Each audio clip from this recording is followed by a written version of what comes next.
somebody lied to you and you did the good thing for the person and he disappeared and nothing will happen, nothing will happen. Some things are just impossible to make. I mean, what? Most probably those people are just trying to scam you. Or they will say na na na na na and they just go away. And I'm kind of putting myself in a vulnerable position right now. What's up guys? Welcome back to my channel, and in this video series I'm gonna talk about the type of clients that you should refuse right away.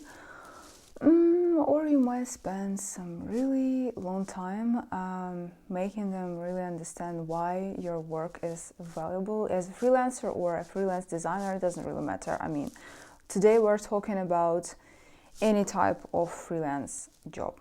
So let's get right into it. The first type of client is a person who is always like, hey, I want a website done in 5 days and I have $100 to do that. And this can be applied to any industry and any task, as you probably understood. So it means that it's a client with a really short timelines and really low budget.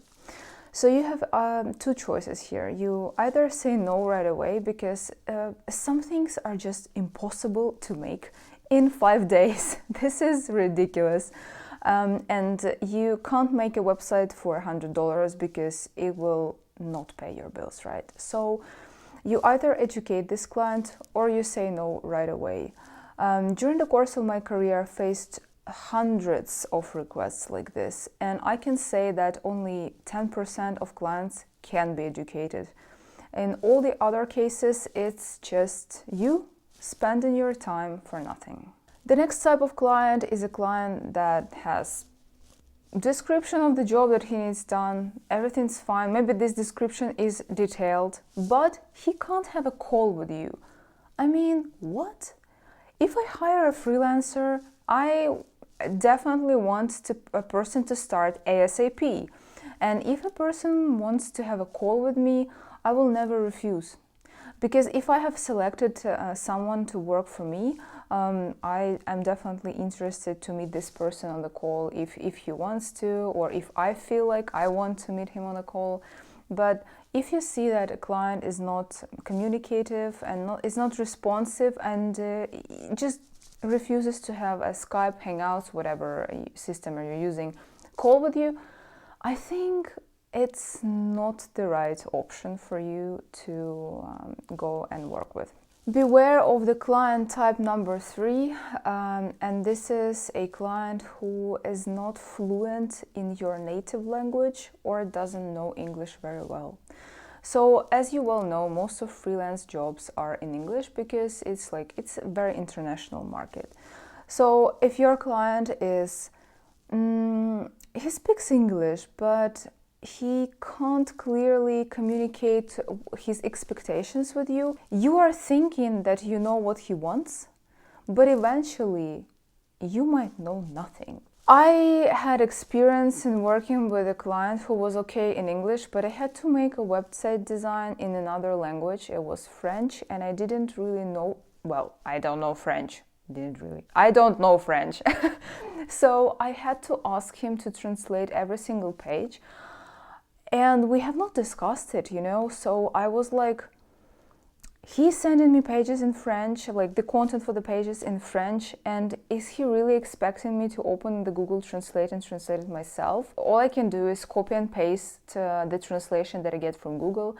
So this project was a really long project, and just because I could not understand what was written on the page, it was frustrating for me. And although I got a good feedback from the client, I feel like it wasn't as good as it could be if I was the person who knew French. So yeah, learn on my mistakes, please.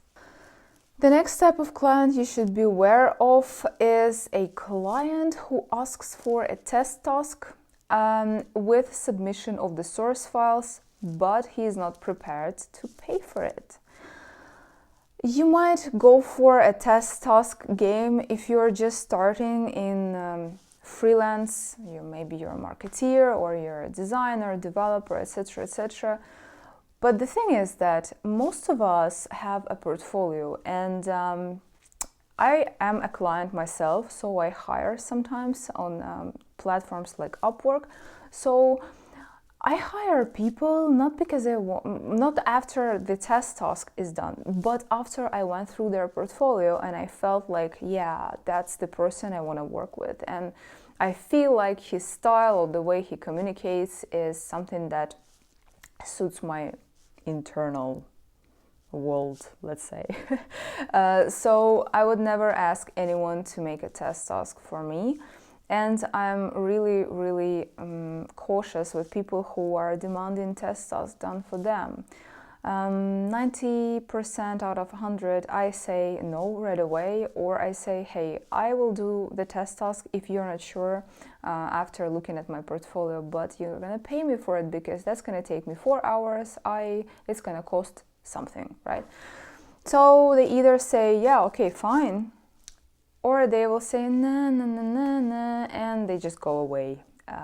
And believe me, people who are making test tasks for people like that usually don't get a job. And why? It's because a lot of people who are posting jobs for the sake of freelancers making test tasks for them and supplying their source files are just scammers who want things done. Let's say nobody can stop me from posting a job on Upwork on I need a website design, or I need a logo design, or I need a marketing strategy. And then I put a piece to every single freelancer as a test task. Let's say if I want a marketing strategy, let's say I'm going to put a SWOT analysis as part of the test task. It's okay. It's not that huge. But you know, if you break down the strategy into pieces and give every freelancer this like a task, at the end of the day, you already have a draft of the whole strategy.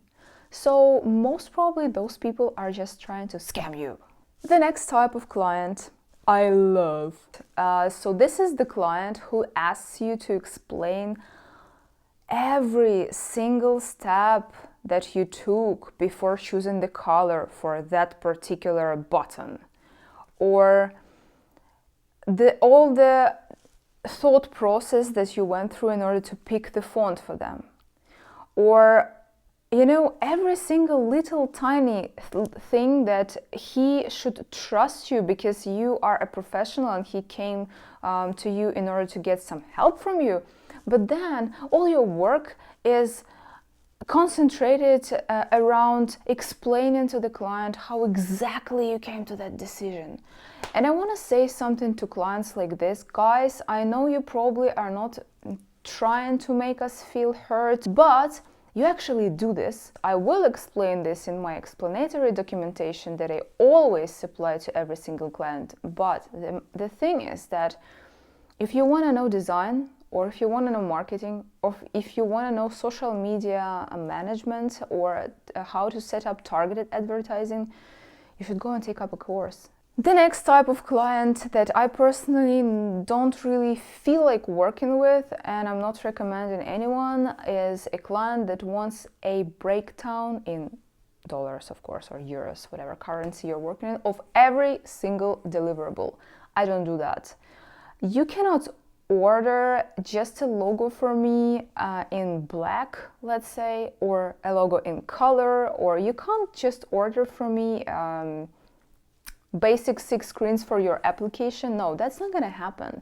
I'm not gonna break it down for you like that, because the most expensive part of the job lays at the start. So it's all the thought process, and when you dive deep into the client business before you execute any deliverable. Once you execute one deliverable, it's actually easier for you to execute all the others. But if you're gonna sell the first deliverable for a small price, you're gonna spend so much time trying to earn that small price and you will, by the way, never earn everything. So why clients are asking a breakdown of every single little thing is that they want to make it for cheaper. We're gonna go for a cheaper version. We're gonna order something small right now, really small, and maybe later we're gonna add up to this.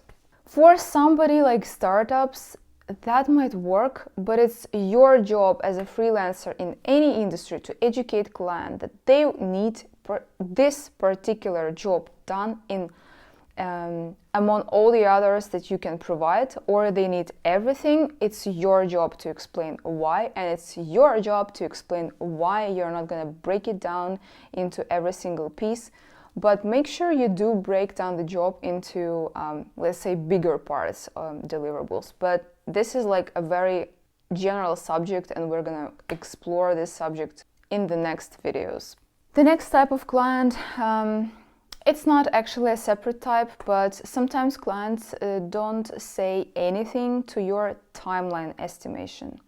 Make sure you have an okay in a written form for every single thing you propose. Sometimes you say it's going to take a week.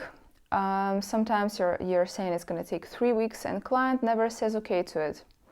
And even if you remind that he should approve the timeline, he says nothing. You know, that's going to be a situation not from my personal experience, but this type of clients are saying nothing to the timeline just to have a written nothing for you to use against them when they say you are too slow, or you're not that fast as we want, or we are in a rush, so make sure you do it today and supply it today.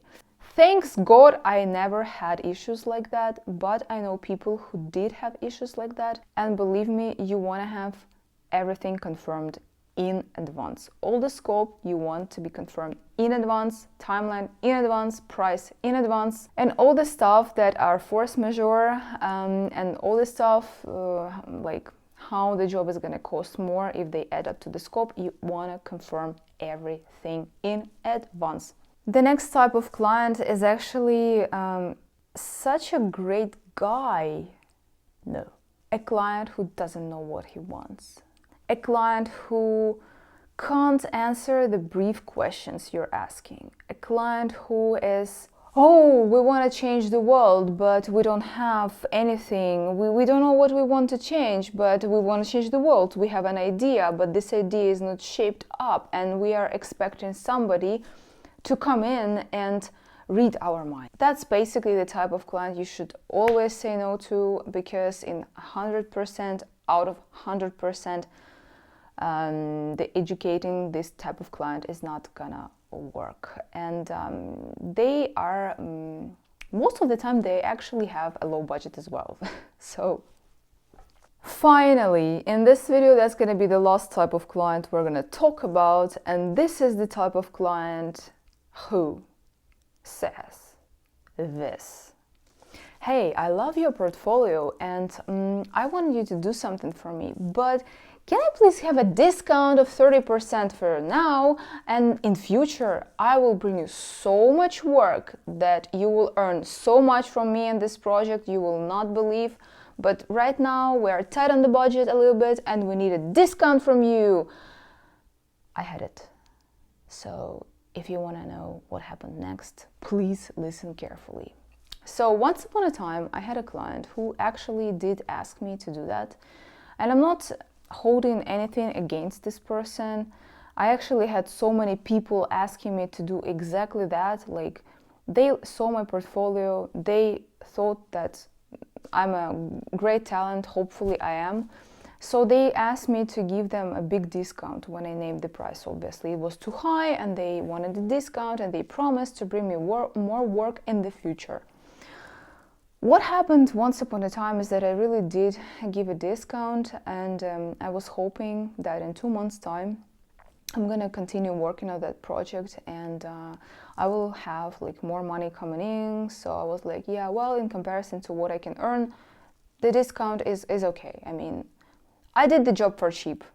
I really regret it, but I did the job for cheap for the sake of future work, and I'm actually shy saying this to you because I know that I'm known among my Instagram followers that I'm a professional freelancer, and I try to educate people how to not to do or how to do in order to succeed. And this is something where I did not succeed myself, and I'm kind of putting myself in a vulnerable position right now. But the fact of the matter is that I did a job, he was very happy. In 2 months' time, no work came in. In 3 months' time, no work came in. In 4 months' time, I emailed him and I said, hey, do you remember that we needed to continue working on that project? And I'm really looking forward because I like the project. But actually, I was like thinking, have I been scammed? Did he lie to me? I mean, that's so unpleasant. That is so unpleasant. When you think like somebody lied to you and you did the good thing for the person and he disappeared and nothing will happen, you know, nothing will happen.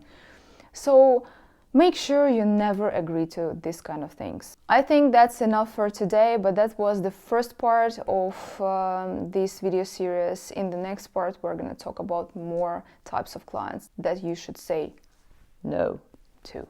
Thank you guys for watching the video, and I really hope that you liked it. Please put thumbs up to this video and subscribe to the channel if you have not subscribed yet, and please click on the notification bell to stay tuned to even more value from my channel. Once again, thanks for watching the video, and I will see you guys in the next videos. Bye bye.